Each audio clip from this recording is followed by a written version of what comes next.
그래서 선배님 말씀해 주신 대로 이렇게 어떤 야생의 캠프를 개최를 했는데, 일단은 개요부터 말씀드리면 참가자가 18명입니다. 완전 동계 등반이 처음이신 분부터 해가지고 70대 선배님들까지 이렇게 해서 정말 20대부터 70대 남녀노소가 다 섞여 있었어요.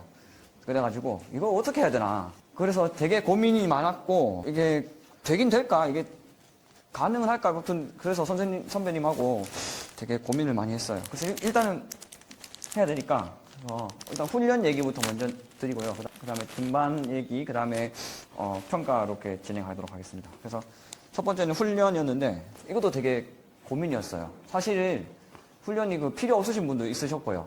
이제 이중화, 빈벽화 처음 신은 분도 계셨고, 그래서 이거 중간을 맞춰야 되는 이런 걸 고민하다가, 아니다, 우리가 정말 거기 가서 할 수 있는 걸 고민해보자 해서, 일단 등산의 기본은 걷기, 이걸부터 시작해서요.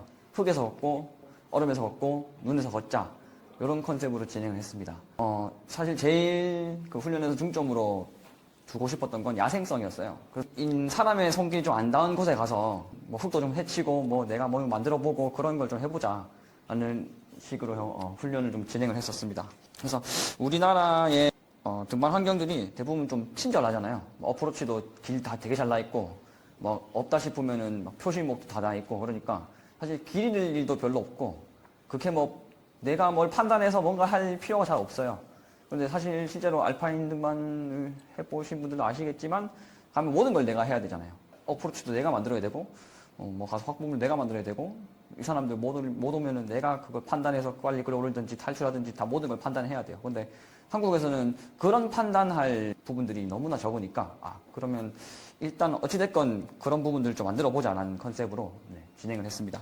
근데 문제는 좀 있었어요. 12월 말부터 훈련을 시작하기로 됐고, 그래서 시간도 많이 없었을 뿐더러 환경도 좀 그랬습니다. 일단은 훈련을 3번밖에 못했고요.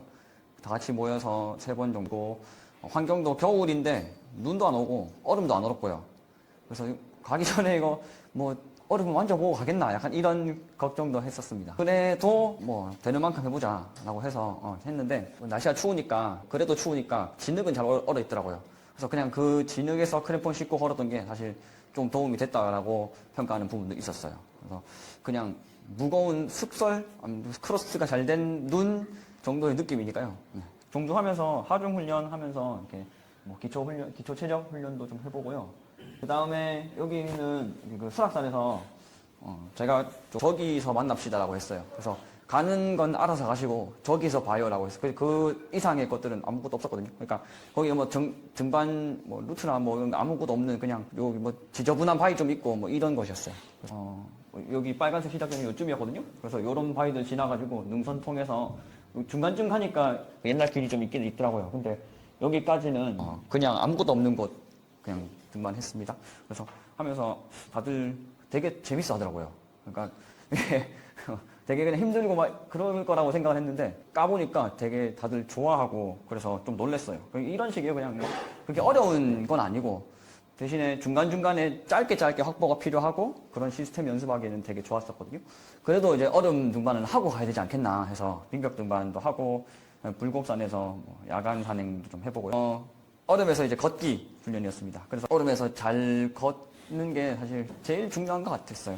수락산의 계곡들을 따라서 이렇게 쭉 걸으면서 필요한 부분들은 확보를 좀 보고, 은육폭포로 갔다가 은육폭포 넘어서 계속 고를 따라서 얼음이 있더라고요. 그래서 따라서 쭉 넘어가다가 이제 얼음 끊기는 데서 다시 하강을 해서 다시 은육폭포 시작점에서 여기 금육폭포 여기 계곡 따라서 얼음을 따라서 쭉 갔다가 저기 수락산장까지 가는 훈련이었어요.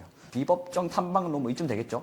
그런 거 다니는 일이었어요. 근데 이게 되게 다들 힘들었지만 되게 좋아하더라고요. 실제로 우리가 이렇게 탐험을 하는 그런 것들이 사실 알파인 등반에서는 저도 되게 큰 즐거움이라고 생각하거든요. 아무도 안 간데 내가 가니까 얼마나 좋아요. 원래 계획은 이쯤에서 이제 베이스 캠프를 치고 여기에 4,000급 산들을 이렇게 갈 예정이었어요. 그런데 실제로 가보니까 눈이 너무 많고 보통 허리까지 빠지고 가슴까지 빠진 데도 있고 이래서 아마 여기서 베이스 치고 여기까지 가는 데만 해도 다 퍼지지 않을까 싶은 생각을 했어요. 이거 고민하다가 안 되겠다. 그래서 같이 논의를 했어요. 그래서 결국은 진행된 건 저기 트육스 캠프라고 적힌 저 2450m에서 야영하면서 거기 주변 산군을 등반하는 정도로 네, 그렇게 결론이 났어요. 그래서 3000m급 산들을 이렇게 등반하게 됐습니다. 팀을 좀 나눠서 운행을 했어요. 그래서 20대 팀들이 두 팀이 있고, 그 다음에 30대 팀이 한 팀 있고, 그 다음에 70대 팀이 한 팀 있었습니다. 그래서 우리 4명의 솔로로 된 여성 대원들이 있는 4인의 솔로 팀, 대학 산악부들이 섞인 하이삭 팀이 있었고, 그 다음에 30대 팀, 나이 75세로 된 선배님들 등반을 짧게 보여드리면, 옥타브로뇽이라고 하는 봉우리인데요. 여기 보이는 요거 뒤쪽이에요. 이 앞에 벽도 있고, 그래서 난이도는 1B고요. 그래서 그렇게 어려운 봉우리는 아닙니다. 여기 사람들이 보이시죠? 이렇게 그냥 쭉 가면 되고, 필요한 확보 지점이 이렇게 개념도상에는 한 두세 군데 있었는데, 그렇게 어렵지 않게 갈 수 있는 봉우리였어요. 그리고 크리샤토바랑 아만겔디, 여기도 마찬가지로 1B 난이도고요. 눈 설사면 통과해서 여기 암릉 약간 지나서 이쪽이거든요. 네, 돌아가는 모습입니다. 네, 그 다음에 여기는 30대 조타 팀들이 등반한 피오니어 봉 사진이에요. 그래서 여기 아마 요 옆으로 돌아서 이렇게 가는 거지 싶어요. 네. 등반은 그게 어려운 봉우리들 사실 제가 기획하진 않았어요. 그리고 맨 마지막에 평가할 때 좀 너무 쉽지 않았냐라는 얘기도 있었고요. 그런데 이거를 결정하게 된 거는 모두가 좀 이렇게 모두의 역할을 할 수 있는 곳이면 좋겠다는 생각으로 했습니다. 그러니까 예를 들면 조금 더 난이도 있는 곳에 가면 누구는 줄만 깔고 누구는 막 이것만 하고 이렇게 돼야 되니까 그게 아니고 모두가 의사결정에 참가해서 네가 줄을 깔고 내가 뭘 하고 이런 역할들을 다 해볼 수 있는 곳이면 좋겠다 생각을 해서 그러면 그에 맞는 마땅한 대상지는 어딜까가 제일 고민해서 이 정도 난이도였고 그래서 인천 선배하고 저하고는 그냥 따라다니다가 혹시나 죽을 것 같으면 그때 얘기해주자. 우리 더 이상의 관여는 하지 말자. 이 정도였어요. 그 장면은 우리 저녁마다 이렇게 모여서 이야기를 좀 나눴었어요. 제일 우려되는 부분이 약간 그런 부분들이라서 그러니까 서로 싸우고 다시는 안 볼까 봐서. 네. 그런데 좀 그러진 않더라고요. 다행스럽게 저는 감사한 부분입니다. 네. 그래서 요거는 사실 우리 맨 마지막 날이에요. 짬이라고 해야 되나요? 남은 식재료들 가지고 네, 성대하게 파티를 열려고 했으나 남은 식재료가 그렇게 썩 넘치진 않아서 우리 그냥 흑백 요리사처럼 네, 요리 경연대회 한번 열었어요. 종합적으로 그냥 한마디로 얘기를 하면 이번 등반 캠프 카자흐스탄 동계 알파인 캠프는 약간 알파인 시합 과정이라고 정리를 할 수 있겠습니다. 그래서 사실 산을 간다는 거, 산을 오른다는 거는 그냥 오른다 그거에만 의미가 있는 게 아니고 대자연과 좀 하나가 되고 그다음에 어떤 공동체를 느끼고 서로의 소중함을 느끼고 이런 과정들도 훨씬 더 중요하다고 생각을 해서요. 네. 알파인 시합 과정 정도로 네, 정리를 할 수 있겠어요. 그래서 제가 생각한 평가는 한 3가지 정도 되는데 그런 공동체성이에요. 여기 적힌 거는 제가 대원들 등반기에서 제가 가져온 글이에요. 그래서 한 분은 열심히 할 생각으로 온 게 아니었는데 다른 분들이 이렇게 열심히 하는 걸 보고 막 그런 엄청 힘든 마음, 그러니까 내가 그런 공동체 안에서 나의 자율성은 어디까지인가를 계속 보면서 그런 마음이 되게 힘든 마음들을 느꼈던 것 같아요. 다들 이런 거 느껴보셨죠? 안짜일렌 하면서 팀 전체를 생각해 보기도 하고요. 서로 이렇게 등반하면서 쌓였던 오해들도 있는데 이제 그런 이야기들을 나누면서 서로 더 공동체가 끈끈해지는 서로의 자기의 정이 더 끈끈해지는 그런 과정도 있었습니다. 그래서 이렇게 같이 움직이니까 내가 빨리 간다고 해서 빨리 갈 수 있는 게 아니니까요. 그래서 함께 한다는 거 스스로 판단할 수 있는 능력이었어요. 한국에서 할 수 없는 그런 나의 판단력을 시험하는 곳이었습니다. 그래서 내가 갈 수 있나 없나는 물론 한국에서는 좀 이렇게 가다가 조금 어려우면 뭐라도 하고 이렇게 볼트도 있고 안 되면 캠 잡고 간다든지 그런 생각들이 있잖아요. 저는 가다가 안 되면 어떡하지가 되니까요. 그런 이제 판단 능력도 잘 돼야 이걸 봤을 때 내가 갈 수 있을까 없을까를 판단하는 것, 내 삶이 변화시키는가 그 부분도 굉장히 중요한 것 같아서요. 다른 분 등반기에 있었는데 러시아 등반가 중에서 아나톨리 부크예프가 이렇게 얘기했습니다. 산은 나의 욕망을 충족하는 운동장이 아니고 나의 종교를 실천하는 대성당이다 라고 얘기했습니다. 그래서 대원들도 이러한 내적인 성장을 이룩한 것 같았어요. 미지의 세계를 등반이라서 그래서 또 모험이라서 더 긴장되지만 기대되고 두근댔다고 합니다. 그렇게 어려운 봉우리를 한다든가 어려운 루트를 한다든가 이런 것보다는 스스로 결정하고 그 스스로 결정의 책임을 서로 감당하고 네, 그러면서 그런 경험들을 쌓아가는 과정이었습니다. 그래서 각자가 주체가 될 수 있는 그런 주체성을 확립하는 알파인 씨앗 과정의 캠프였습니다. 이 캠프가 일회성입니까? 아니면 그 하나의 행사로 매년 계획을 갖고 계신지 한번. 저희 한국산악회 원로 선배님이 한 분 계셔요. 그분이 아마 변 회장님께 한국산악회가 알피니즘에 대해서 좀 더 적극적이어야 된다라고 말씀을 하셨다고 저한테 전해 주셨어요. 그 말 즉슨 계속 하라는 이제 의미인데, 이번 등반은 여기에 등반 대장을 맡은 대현이가 나서주지 않았으면 시행을 할 수 없는 등반이었어요. 어떠한 결과물이 나올지 굉장히 모르는 상황이었었고, 또 둘이서 좌절도 하고, 상황을 보니까 좌절하게끔 생겼어요. 애들 하는 거 보면 대현이는 뭐 자기 근육이 다 빠져갖고 뭐 힘들어할 정도로 이렇게 신경을 써서 그런 헌신 속에서 이게 이루어진 등반인데, 그거는 우리 한국산악회가 가져야 될 역할이고, 또 그런 거에 역할이 주어진다 그러면은 선배 입장에서 감당을 해야지 그거를 물리쳐서는 안 된다라는 입장이 있기 때문에 이거를 매년 갈 생각으로 지금 계획 중이고, 전 기수에서 여기 스텝으로 참가를 해서 또다시 활동을 할 수 있는 그런 이제 그 계획을 가지고 있습니다. 그 부족한 금액에 대해서는 한국산악회 임원들이 17일반 도와줬어요. 근데 이거가 찬조를 받아서는 안 되고, 이 비용이 항상 충당되게끔 시스템이 돼야만이 안정적으로 진행을 할 수 있기 때문에 그 부분이 이제 어떻게 결론이 나느냐에 따라서 이 계획이 확정이 되느냐 안 되느냐의 문제고, 계획 그런 부분이 된다 그러면 저는 이제 계속 추진할 계획입니다. 네.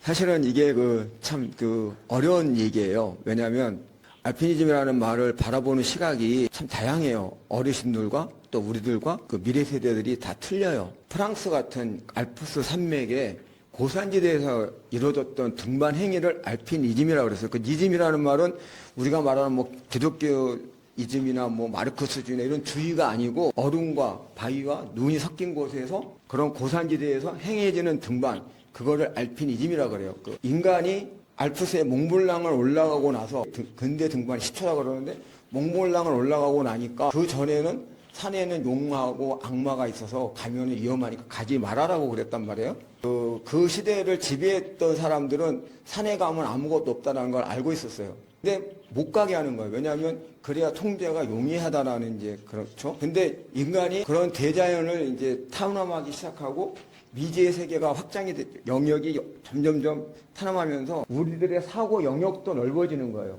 그게 그 유럽의 계몽주의 사조에도 확산에 영향을 미쳤고, 또 거기서 나오는 거는 헌신이에요. 헌신. 즉 내가 내 동지에 대한 헌신, 내 동지를 살려야 되고. 그니 어떻게 하겠어요? 대현이와 제가 같이 등반을 가는데 무슨 일이 있어도 집에 데리고 가야 되잖아요. 그러려면 어떻게 해야 돼요? 내가 튼튼해져야 돼요. 그래서 상대에 대한 배려가 나에 대한 배려가 되는 거예요. 이게 알피니즘에서 말하는 근간이에요. 그래서 그런 헌신적인 그런 가치들이 그 알피니즘이라는 영역에 속해 있기 때문에 우리는 이거를 보존하고 계승시켜 나간다고 생각을 하는 거고, 지금에서 여러분들에게 주어지는 가장 큰 등반에서 이슈가 기술적인 문제예요. 올라가기만 하면 된다라는 그런 것들이 여러분들에게 주입이 됐을 경우에는 그런 헌신적인 것보다는 어떻게든 올라가면 된다는 결과에 집착하게 되는데, 이거는 우리가 가져가야 될 가치가 아니에요. 우리는 공동체에서 함께 살아갈 수 있는 가치, 그걸 갖고 가야 되는데, 알피니즘의 행위에는 그런 게 담겨져 있기 때문에 이거를 지켜내자라고 주장을 하는 거예요. 남녀 연령대가 정말 다양했는데 그 중에서 중간 연령대를 맡고 계시잖아요. 그런데 제 생각에는 아마 가셔서 중간 다리 역할을 하셨을 때 개인적인 어려움 아니면 해결책, 그런 고민들, 진심을 전할 수 있는 자리를 마련한다, 이 정도였고요. 사실 이렇게 소통도 좀 되고 그렇게 트러블이 있거나 그러지는 않았습니다. 다행인 일이죠. 본인들의 등반보다는 공동체를 우선한 등반을 하신 거잖아요. 엄청난 희생을 하신 것 같은데 그런 희생의 원동력이 뭐죠? 일단 제가 산에 다니는 걸 대구지구에서 선배들한테 그냥 정말 어깨너머로 배우고 그냥 같이 지내면서 배우고 그게 다였거든요. 거기에서 기술 배우고 내가 더 필요한 거 있으면 책 찾아보고 제가 느꼈던 건 산에 다니면서 좀 인간돼가는 그런 게 있었어요. 다른 사람 좀 배려할 줄도 알고 이 사람이 어떤지 좀 신경도 좀 써줄 줄 알고 그전에는 그렇지 않았거든요. 뭐 맨날 흘리고 다니고 그렇게 좀 성장하는 걸 보면서 그런 바탕으로 제가 산에 다녀왔기 때문에 그게 어떤 대의나 이런 것보다는 정말 간단하게 선배님이 하자 그래가지고 한 거예요. 후배를 양성한다 뭐 크게 따지면 그런 건데 사실 그런 것보다는 제가 배웠던 거 저는 선배들한테 배웠으니까 저도 그냥 그분들이 했던 것처럼 한 것뿐이에요. 그 평상시에 나름대로 알피니즘에 대해서 고민을 많이 한다고 생각을 했는데 공동체라는 부분에 대해서는 사실 전혀 생각을 안 하고 있었거든요. 솔직히 요즘에 등반 사조라는 게 산에서 머무는 시간을 최대한 줄이고 빠르게 갔다 오는 게 안전한 거고 그렇게 하다 보니까 점점 등반 원정대 규모는 축소되고 패스앤 라이트를 추구하게 됐는데 회의적인 시각을 얼마 전부터 가지게 됐어요. 그런데 그거에 대해서는 어떻게 생각하세요? 그 부분에 대해서는 토론이 사실은 필요한 부분이긴 한데 우리가 말했던 공동체라 그래갖고 대규모를 얘기하는 게 아니고 나와 본인이 너와의 관계, 이 두 사람의 관계만이라도 그게 공동체라는 거예요. 여기에 있는 모든 사람이 하나를 지향하는 게 아니고 등반의 지향점이 같은 사람들끼리 하나의 커뮤니티를 형성해서 같이 가고 그 커뮤니티에서 등반 문화를 사람 문화를 창출해내고 그렇게 하는 것도 하나의 공동체적인 활동인 거고 사실은 2명, 3명이 가서 빨리 등반을 하고 나오는 게 맞는 건데 예를 들어서 내 굉장히 이기적인 사람 둘이서 그런 등반을 가자 그러면 못 간다는 거고 한국의 등반 문화에서 왜 지금 그 외국은 그 등반의 형태가 날로 치열해지고 첨예해지고 그러면서 또 다양해지는데 한국은 유독 등반 문화가 계속 침체가 돼가고 안전한 설상 등반 위주의 등반만 하는지에 대해서 우리가 고민을 해본다 그러면 그 공동체라는 말이 주는 의미가 대규모의 사람들의 뭐 집합체라는 게 아니고 소규모의 한두 사람과의 관계도 공동체인 거고 우리의 지향점이 같은 사람들끼리 서로 같은 것을 추구하는 것도 공동체인 거고 현재 한국에서 있는 온갖 등산 허가제에 대한 규제를 같이 노력해서 없애버리자 이렇게 생각을 하고 같이 활동하는 것도 서로가 다른 데서 공간이 다르겠지만 지향점이 같은 사람들이 같이 모여있는 거는 그게 하나의 공동체고 사회적 자본이고 그렇다는 그런 의미지. 약간 대부분 초보자 위주의 원정대였죠. 그리고 겨울에 그 알파인 등반을 이렇게 본격적으로 좀 해보고자 하는 훈련 등반 개념의 원정대. 예산도 상대적으로 비교적 적게 들은 것 같은데 기간에 비해서도 특히요. 카자흐스탄 이쪽 투육수 지방이 가장 최선의 선택이라고 보시는지 어떻게 선택했는지도 궁금하고요. 사실은 이제 24년도에 대현이랑 같이 거기 갔었어요. 여름에 알파인 캠프 똑같이 해서 갔는데 거기서 결론이 났어요. 아 북반구에서는 여름에 알파인 등반은 안 된다.